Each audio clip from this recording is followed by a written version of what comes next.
1, 2, 3, go! Hi, good afternoon. Welcome dito sa Book Cinema dito sa Avenues. I want to, anong tawag ito? Gusto kong i-promote yung aking napanood, The Cleaners, because I really like it, the movie.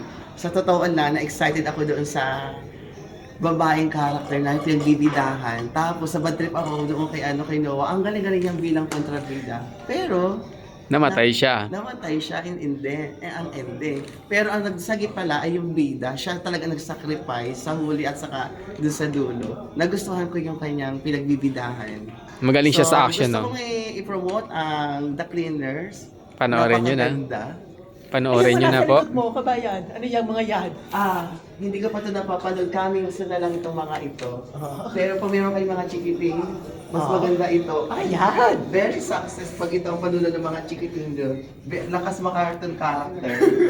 Tapos ito, hindi ko pa ito napapanood. Maganda naman halos lahat dito sa pinuntahan kong sinihan. So, I really like. Saan po itong sinihan na ito? Punta po kayo sa Avenues. Dito po sa... Vox. sa VOX. Yes, Ah. I want to introduce to... Magkano po yung binayad nyo sa sine? Magkano po ang sine, bayad, kabayan? Magkano isa? Ang isang tao, in the one person is a 4 kg. 4KD.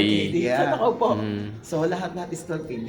Ay, how's the experience sa loob po? Maluwag ba? Hindi naman Yung maganda? pinuntahan Komportable ko- naman po ba? Yung pinuntahan kong yung sinihan, pang ano na siya, pang chill-chill, yung mga hindi kasi ng hassle. So, I really like it. Mm. So, and thank you so much.